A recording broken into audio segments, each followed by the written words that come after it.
गांव में डर का माहौल था। मनोज की लाश बुरी हालत में चौक पर पाई गई थी।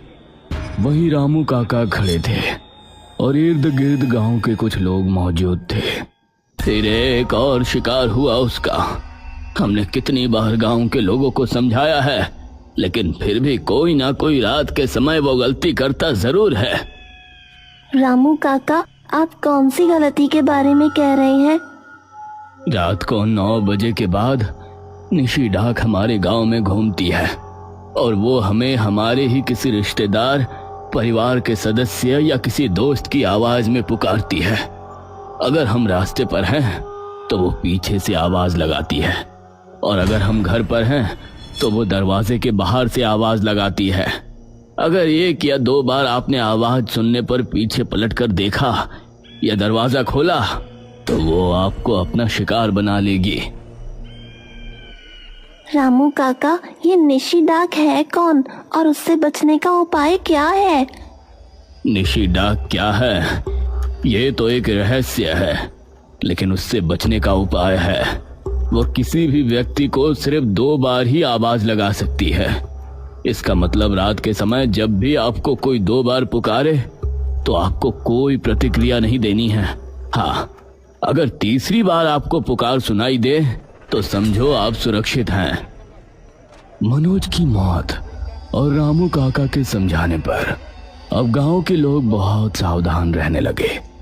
अब निशी डाक से निपटने के लिए गांव के लोगों ने अपनी जीवन शैली में कुछ चीजों में बदलाव किया।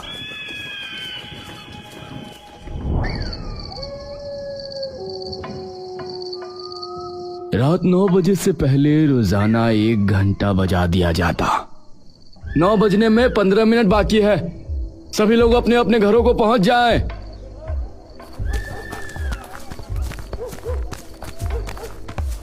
बिरजू अपनी दुकान बंद करने की तैयारी कर रहा था। तभी नरेश उसके पास आया। अरे बिरजू, एक बढ़िया सी चाय बना दो भाई। अरे तुम पागल हो गए हो क्या? सुना नहीं, घंटा बज चुका है, 9 बजने में कुछ ही मिनट बाकी है। अरे सुबह से एक भी चाय नहीं पी है, बना दो ना। बीवी से झगड़ा नहीं होता तो उससे बनवा लेता। अरे अगर तुम्हारे चक्कर में रुका तो तुम्हारी यही पहली चाय हम दोनों की आखिरी चाय हो जाएगी। ये कहकर बिरजू ने दुकान का शटर गिरा दिया और उस पर ताला मार दिया। चलो मैं तो चलता हूँ, तुमको जान बचानी है तो जल्दी से घर पहुंच जाओ। जहां सभी लोग अपने घरों के खिड़की दरवाजे बंद कर रहे थे, वहीं एक घर ऐसा था जहां कुछ और ही मंजर चल रहा था। एक औरत जिसके चेहरे पर घूंघट था, उसकी नजर घंटे पर ही थी। 9 बजने वाले हैं, मुझे जल्दी निकलना होगा।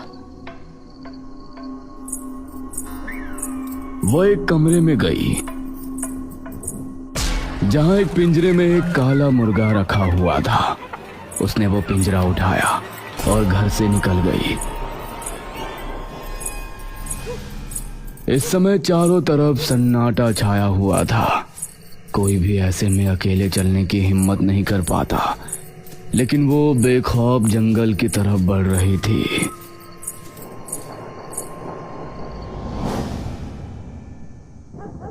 चलो मैं भी घर को चलता हूँ।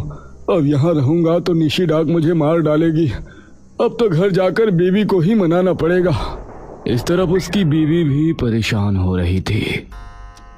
आज तो मैंने कुछ ज्यादा ही झगड़ा कर लिया, काश उनको रोक लेती तो इस तरह परेशान नहीं होना पड़ता। अरे बिमला, दरवाजा खोलो। विमला ने झट से दरवाजा खोल दिया और जैसे ही उसने सामने देखा तो उसकी आंखें खौफ से फट पड़ी।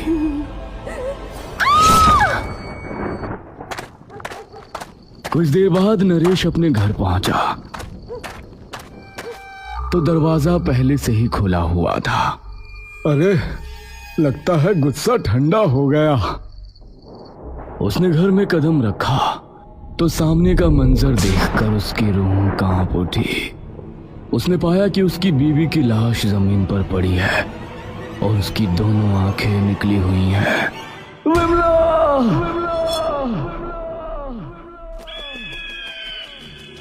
गांव के लोग अब जितनी हो सके उतनी सावधानी बरत रहे थे, लेकिन सभी बहुत डर में जी रहे थे। एक दिन टांगे में सवार एक परिवार इनके गांव पहुंचा।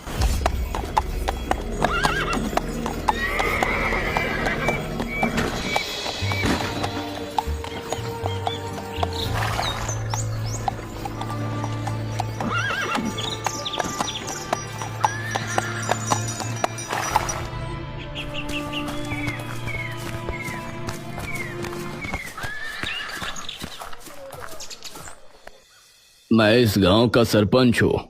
बताइए, आप लोग कौन हैं और किसके यहाँ पधारे हैं? जी, मेरा नाम मुरली है और ये मेरी पत्नी निर्मला, ये मेरा भाई राकेश और ये है मेरा बेटा चिंकू। तो आप किसी के यहाँ मेहमान बनकर आए हैं या कोई और बात है? जी, हम मलिहारी गांव में रहते थे, लेकिन वहाँ बाढ़ के कारण बहुत ज्यादा परेशानी हो रही थी, इसलिए हमने यहाँ आने का फैसला किया। अब कोई किराए का घर मिल जाए तो अच्छा होगा। ठीक है, हम आपके रहने का बंदोबस्त भी कर देंगे। सरपंच ने मुरली के परिवार को एक घर दे दिया।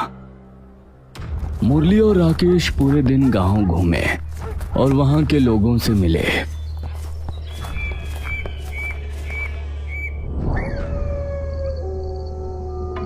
और रात को ये दोनों चौक पर कुछ आदमियों के साथ बैठे थे। तभी अरे भागो, 9 बज गए। अरे क्या हुआ? 9 बज गए तो? अरे तुमको पता नहीं क्या, 9 बजे हमारे गांव में निशी डाक मंडराती है। उस आदमी ने निशी डाक के बारे में मुरली और राकेश को सब बताया।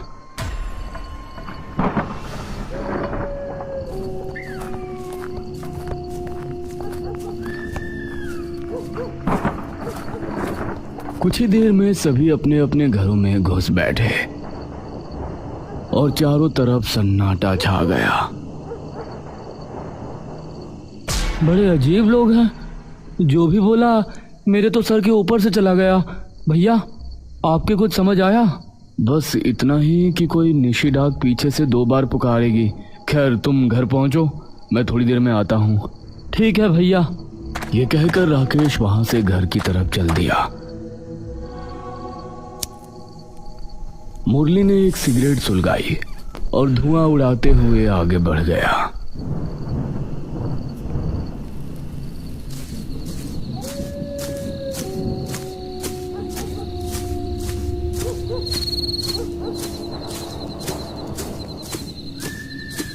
कितना शांत खूबसूरत गांव है, बेकार में अफवाह फैला रहे थे। तभी उसको एक आवाज सुनाई दी।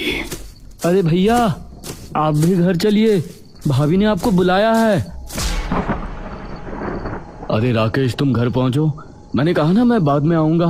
भैया, मैंने भाभी से कहा कि भैया अभी नहीं आने वाले, लेकिन वो फिर भी आपको बुला रही हैं। अरे राकेश, तुम घर जाओ, मैं नहीं आ रहा। तभी मुरली का मोबाइल बजा। उसने देखा तो ये कॉल निर्मला की थी। हेलो। हाँ जी, आप दोनों कहाँ हो? नहीं राकेश भैया है, नहीं आ पा रहे हो? अरे लेकिन राकेश तो अभी मेरे पास आया था और वो कह रहा था तुमने उसे मुझे बुलाने के लिए भेजा है। ये आप क्या कह रहे हैं? राकेश भैया तो मेरे पास पहुंचे ही नहीं। तभी मुरली का माथा ठनका और उसने पलटकर देखा तो दूर दूर तक उसके अलावा कोई नहीं था। कहीं गांव के लोगों की बात सच तो नहीं? ठीक है, मैं अभी घर आ रहा हूं। तभी उसे छन छन की आवाज सुनाई देने लगी। उसने उस तरफ देखा तो उसे वही घूंघट वाली औरत नजर आई। आज भी उसके हाथ में एक पिंजरा था जिसके अंदर काला मुर्गा बंद था। ये औरत इतनी रात में कहाँ जा रही है? कहीं यही तो निशी डाक नहीं है? मुरली उसके पीछे हो लिया।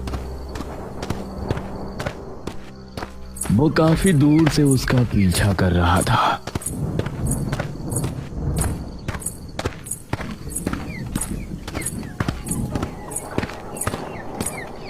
अरे बाप रे, ये अचानक ठंड कैसे बढ़ने लगी?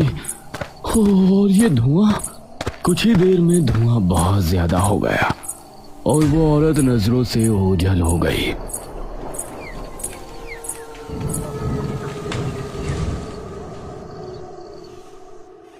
इस तरफ निर्मला घर पर चिंकू के साथ थी। तभी दरवाजे पर दस्तक हुई। अरे भाभी, दरवाजा खोलिए। कौन? राकेश, आती हूँ। ये कहते हुए निर्मला अपनी जगह से उठी। मम्मी, मुझे एक गिलास पानी दीजिए ना। अभी देती हूँ बेटा। निर्मला चिंकू के लिए पानी लेने के लिए किचन में पहुंची।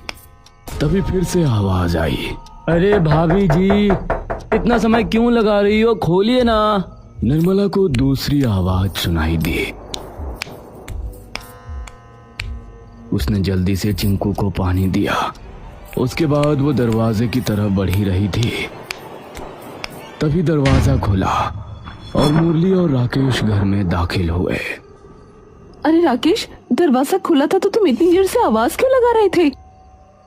अरे हमने तो कोई आवाज नहीं लगाई, हम तो अभी आए हैं। अगर तुम अभी आए हो तो फिर जो मैंने पुकारें सुनी वो किसकी थी? निर्मला, मुझे लगता है कि वो निशी डाक होगी जिसके बारे में गांव के लोग बातें कर रहे थे। उसने मुझे भी राकेश की आवाज में 2 बार पुकारा था। शुक्र है कि हम लोग उसका शिकार नहीं बने।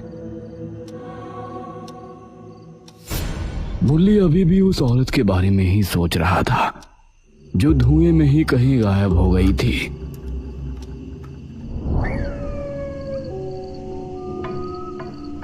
अगली रात फिर से मुरली राकेश के साथ उसी जगह पहुंचा जहां उसने उस औरत को देखा था। कुछ देर के इंतजार के बाद उन्होंने पाया कि वही औरत एक घर से निकली। उसने इधर उधर नजरें दौड़ाई और फिर जंगल की तरफ रवाना हो गई। देखो, वो रही। वो दोनों उसके पीछे हो लिए।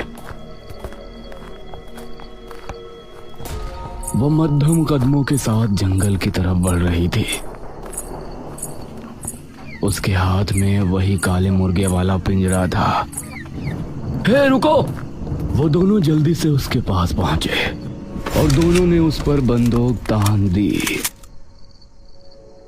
अरे कौन है आप लोग? अब तुम्हारा खेल खत्म हुआ। तुम ही हो ना जो गांव के लोगों को निशी बनकर मार रही हो? वो दोनों उसको गांव ले आए और उन्होंने सभी गांव वालों को भी इकट्ठा किया।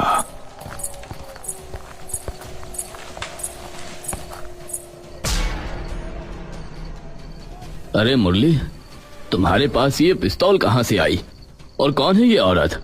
सरपंच जी, मैं हूं इंस्पेक्टर मुरली प्रसाद शर्मा और ये है मेरा भाई सब इंस्पेक्टर राकेश। ये सुनकर सभी हैरान रह गए। अरे आप लोग पुलिस वाले हो? जी हाँ, पिछले कई महीनों से इस गांव में जिस तरह से खून हो रहे थे उसी की तहकीकात करने के लिए हम यहाँ आए थे। अगर हम पुलिस के रूप में आते तो ये चौकन्नी हो जाती और हम इसे कभी नहीं पकड़ पाते। दरोगा बाबू, आपका बहुत बहुत धन्यवाद जो आपने इस निशी डाक को पकड़ लिया, वरना ना जाने कब तक ये हमारे गांव के लोगों को मारती रहती। चलो अब अपना चेहरा सबको दिखाओ। कौन हो तुम? अरे ये तो मधु है, हम जिसे अनाथ लाचार लड़की समझ रहे थे, असल में यही निशी डाक थी। मधु के पास कोई जवाब नहीं था। मुरली ने मधु को अपने घर में बंद कर दिया और गांव के लोगों को सूचित किया। परसों हमें और इसे लेने के लिए पुलिस वैन आ जाएगी। अब आप लोग खतरे से बाहर हैं। अब सभी गांव के लोग खुश थे। रात होने पर अब किसी के भी चेहरे पर डर का नामो निशान नहीं था। सभी खुशी खुशी अपना काम कर रहे थे।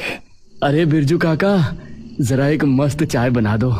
आज तो पहली बार हम 9 बजे के समय आपकी दुकान पर चाय पीने वाले हैं। हाँ हाँ, क्यों नहीं भैया। बिरजू चाय बनाने लगा। मैं जरा 1 नंबर करके आता हूँ। ये कहकर मंटू दुकान के पीछे जंगल की तरफ रवाना हो गया।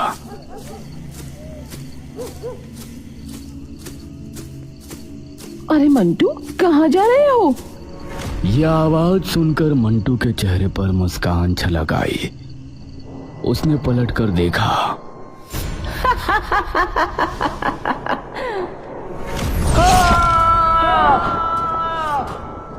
अरे यह तो मंटू की आवाज है।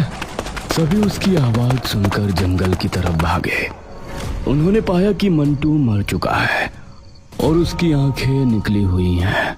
निशिडाक तो कैद है, फिर इस मंटू को किसने मारा?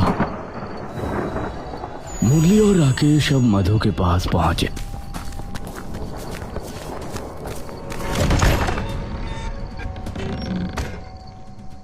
तुम हमसे क्या छुपा रही हो?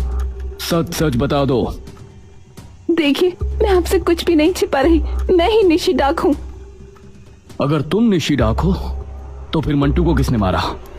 इस पर उससे कोई जवाब नहीं बना। ठीक है दरोगा बाबू, मैं आपको सब सच सच बताती हूँ।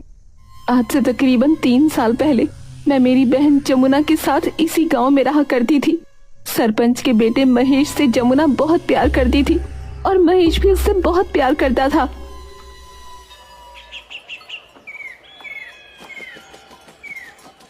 महेश, हम कब तक ऐसे मिलते रहेंगे? अब तो हमें शादी कर लेनी चाहिए। हाँ मेरी जान, हम शादी जरूर करेंगे। तो आप अपने पिताजी से बात क्यों नहीं करते? कब तक हमें ऐसे घुमाते रहेंगे? अरे हाँ हाँ जमुना, मैं बात करूंगा। तुम घबराती क्यों हो? कई दिन महीने ऐसे ही गुजर गए, लेकिन महेश ने सरपंच जी से बात नहीं की। महेश, आप आखिर कब बात करेंगे? अब तो हम दोनों एक भी हो चुके हैं। जमुना, मुझ पर भरोसा रखो। तभी सरपंच वहां आ पहुंचा। ये सब क्या चल रहा है? पिताजी, तुम इस लड़की से इश्क लड़ा रहे हो जिसकी ना जात पता ना ही इसकी बाप का।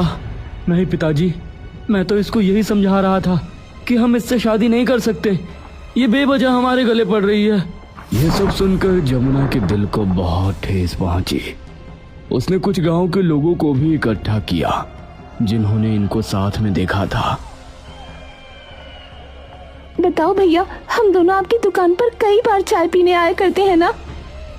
नहीं सरपंच जी, हमने इसे भैया के साथ कभी नहीं देखा। उन दोनों ने झूठी गवाही दी और इस पर सरपंच को गुस्सा आ गया। तू मेरे बेटे को बदनाम करना चाहती थी, अब मैं तुझे इसकी सजा जरूर दूंगा। निकल जा यहाँ से। उन्होंने सरपंच के हाथ पैर जोड़े और जमुना को समझा बुझाकर घर ले आए। लेकिन जमुना बहुत सदमे में थी।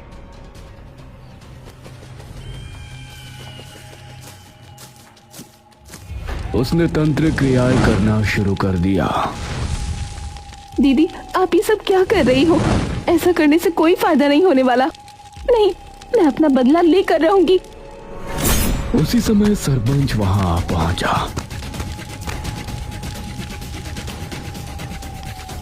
और उसने जमुना की गर्दन पर अपनी तलवार से हमला किया। दीदी, तुमने मुझ पर हमला तो कर दिया, लेकिन मैं नहीं मरने वाली। मैं सिर्फ इस शरीर को छोड़ दूंगी, लेकिन मेरी आत्मा और मेरी शक्तियां जिंदा रहेंगी। तुमने मेरे साथ बहुत गलत किया। अब इसकी सजा तुम्हारे साथ साथ पूरा गांव भुगतेगा। ये झूठे गांव वाले कुछ देखने के बावजूद भी अंधे बने रहे। मैं इन सबको सच में अंधा कर दूंगी। किसी को नहीं छोड़ूंगी मैं, किसी को नहीं, किसी को नहीं। ये आखिरी वचन बोलकर दीदी ने दम तोड़ दिया। सरपंच ने उनकी लाश को जंगल में गड़वा दिया। अगर किसी को कुछ भी बताने की हिम्मत की तो मैं तुझे भी जिंदा नहीं छोड़ूंगा। सरपंच के धमकाने की वजह से मैं बहुत चिंतित थी। उसके बाद गांव में निशिडाक का कहर फैलने लगा। मैं एक तांत्रिक से मिली और उसको सब कुछ बताया। मरने के बाद वो बहुत शक्तिशाली हो गई है। जैसा उसने वादा किया था, वो सभी को अंधा करके उन्हें खत्म कर रही है। बाबा, इसको कैसे रोका जा सकता है? उसे रोका नहीं जा सकता, बस उसकी शक्तियों को कम किया जा सकता है। जिस जगह उसकी मृत्यु हुई थी उसी जगह रोजाना एक काले मुर्गे की बलि देनी होगी। इससे उसकी शक्तियां कम हो सकती है। तब से मैं ऐसा ही करती आई थी। मैं रोजाना रात को एक काले मुर्गे की बलि चढ़ाती थी, जिससे निशी डाक यानी जमुना एक रात में सिर्फ एक ही इंसान का शिकार कर पाती थी। अब मुरली ने सभी गांव वालों को इकट्ठा किया और सबके सामने सरपंच और उसके बेटे महेश को हथकड़ी लगा दी। अरे दरोगा बाबू, ये आप क्या कर रहे हैं? क्योंकि हमें तुम्हारी और तुम्हारे बेटे की सच्चाई पता चल चुकी है। तुमने जमुना को मारा और अपना बदला लेने के लिए वो मरने के बाद निशी डाक बन गई। ये सुनकर सभी गांव वाले हैरान रह गए। मुरली ने अब जमुना की पूरी दास्तान गांव वालों को कह सुनाई। दरोगा बाबू, हम आपके आभारी हैं कि आपने हमें सच से रूबरू कराया। इन दोनों को कड़ी से कड़ी सजा दिलवाइएगा। वो तो हम करेंगे ही रामू काका। फिलहाल आज रात हम निशी डाक को हमेशा हमेशा के लिए खत्म करने वाले हैं। उसके बाद ही हम यहाँ से जाएंगे। मधु, तुम हमें उस तांत्रिक के पास लेकर चलो जिसने तुमको वो उपाय बताया था। मुरली ने सरपंच और महेश को उन्हीं के घर में बंद कर दिया। फिर मधु उनको लेकर तांत्रिक बाबा के पास पहुंची।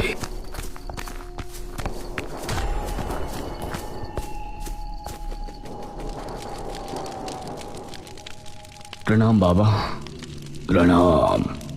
आपने मधु को जो उपाय बता रखा था उससे अब तक कोई बड़ा फायदा नहीं हुआ। आप ये बताइए कि उस निशी डाक को मारा कैसे जा सकता है? उसे मारना इतना आसान होता तो अब तक हम उसे खत्म कर चुके होते। बाबा, कुछ तो सोचिए। पूरे गांव की जान खतरे में है और अब तो उसके गुनहगार भी कैद हैं। एक रास्ता है। तांत्रिक ने उन्हें कोई उपाय बताया। फिर ये तीनों गांव वापस आए।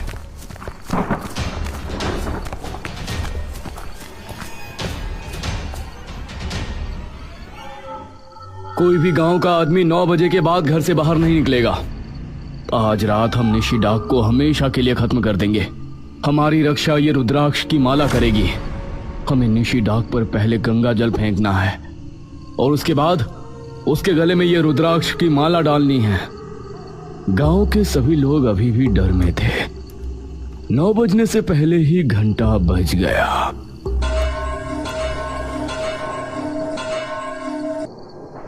चलो चलो, सब अपने अपने घरों को चलो। सभी गांव वाले अब घरों में घुस गए। इस तरफ सरपंच और उसका बेटा महेश भी अपने घर के अंदर बंद थे। पिताजी, पुलिस वाले अभी निशी डाक को मारने में व्यस्त है। जब तक वो उसे मारेंगे हम लोगों को इतने में यहाँ से निकलने का बंदोबस्त कर लेना चाहिए। हाँ बेटा, कह तो ठीक रहे हो, लेकिन हम भागे तो भागे कहाँ से? महेश ने इधर उधर देखा और एक खिड़की पर उसकी निगाह ठहर गई। पिताजी, हम इस खिड़की को तोड़कर भाग सकते हैं।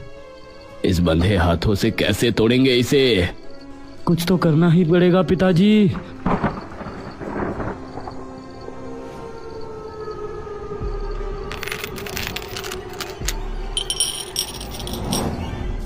इस तरफ मुरली और राकेश निशी डाक को मारने की प्रक्रिया पर काम कर रहे थे। राकेश निशी डाक की तलाश में गांव के एक गली से गुजर रहा था। मुरली भैया, आप कहाँ हो? दूसरी तरफ मुरली भी इसी तरह सड़क पर टहल रहा था। राकेश, तुम कहाँ हो? अरे राकेश को क्यों ढूंढ रहे हो? आपको तो मुझे ढूंढना चाहिए। मुरली को एक बार आवाज आई और उसके दिल की धड़कनें तेज हो गईं। वो चुपचाप खड़ा हुआ था और दूसरी आवाज का इंतजार कर रहा था। मुरली, आप मेरे पास क्यों नहीं आते? मैं यहाँ हूँ, आपके ठीक पीछे। ये सुनकर मुरली ने अपने हाथ में पकड़ा गंगा जल का कलश कसकर पकड़ा और पकड़ते ही सारा पानी सामने की तरफ उछाल दिया।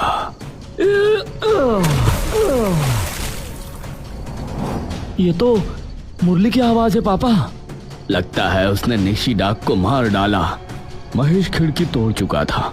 वो दोनों खिड़की से बाहर निकले और गांव की सरहद की ओर भागने लगे। तभी अचानक सरपंच का पैर एक गड्ढे में चला गया और वो वहीं जमीन पर गिर गया। पापा आप रुकना नहीं, ठीक है?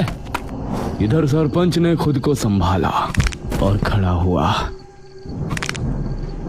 बेवकूफ कहीं का, पीछे मुड़कर देखता तो मुझे निकलने में मदद कर सकता था।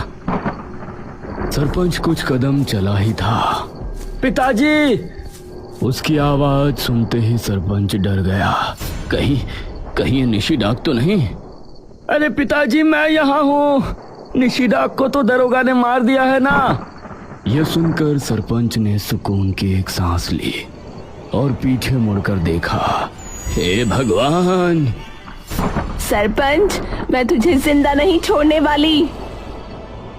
तो वो सरपंच के ऊपर झपट पड़ी और सरपंच की चीख पूरे जंगल में गूंज गई। इस तरफ महेश भी तेज तेज कदमों के साथ सरहद की तरफ बढ़ रहा था। अरे ओ मूर्ख, पीछे मुड़कर तो देख, मैं कहाँ फंसा हूँ। अकेले आगे बढ़ा जा रहा है। अरे कहाँ फंसे हैं आप पिताजी? ये फंसने का समय नहीं है। महेश ने पीछे मुड़कर देखा तो सरपंच कीचड़ में गिरा हुआ था। उसका कमर के नीचे का हिस्सा पूरी तरह से कीचड़ के अंदर था। अरे पिताजी, आप वहाँ कैसे पहुँच गए? वो सब बाद में पूछना, पहले मुझे बाहर निकालो। कहीं दरोगा आ पहुंचा तो हम दोनों को पकड़ लेगा। ठीक है पिताजी, मैं आता हूँ। महेश सरपंच को निकालने के लिए उनके करीब पहुंचा। पिताजी हाथ दीजिए। उसने सरपंच का हाथ पकड़ा और उसको खींचने की कोशिश करने लगा। कितना खाते हैं आप पिताजी? तभी अचानक से ऊपर से कुछ जमीन पर आ गिरा। महेश ने देखा तो वो सरपंच की लाश थी। उसे देखकर महेश की आंखें फटी की फटी रह गई। उसके हाथ पैर कांपने लगे।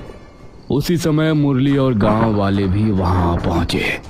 अब महेश ने फिर से उस तरफ देखा जिसे वो कीचड़ से निकालने की कोशिश कर रहा था, तो वो निशी डाक ही थी। मुझे बचाओ, मुझे बचाओ दरोगा बाबू। तुम्हें मुझसे कोई नहीं बचा सकता महेश बाबू। मैंने तुमसे जिंदगी भर का साथ निभाने का वादा किया था। तुमने तो अपना वादा नहीं निभाया, लेकिन मैं निभाऊंगी। ये कहते हुए निशी डाक ने महेश का गला पकड़ा। वो हवा में ऊपर उठने लगी। बचाओ, मुझे बचाओ। वो महेश को साथ लिए बहुत ऊपर हवा में उड़ती जा रही थी। देखते ही देखते सबकी नजरों से ओझल हो गई। ये कहाँ गई? तभी महेश की लाश जमीन पर आ गिरी, जिसकी आंखें निकली हुई थी और गर्दन भी टूटी हुई थी। दरोगा बाबू, निशी डाक को तो आपने खत्म कर दिया था, फिर ये वापस कैसे आ गई? निशी डाक को खत्म करने का एक ही तरीका था, जो उसके असली गुनहगार हैं उनको खत्म करने में उनकी मदद की जाए। इसलिए हमने ये सब नाटक किया था। निशी डाक ने अब अपना बदला ले लिया है। अब वो कभी वापस नहीं आएगी। यह सुनकर सभी गांव के लोगों ने सुकून की सांस ली। मधु भी अब खुश थी, क्योंकि उसकी बहन जमुना को अब इंसाफ मिल गया था।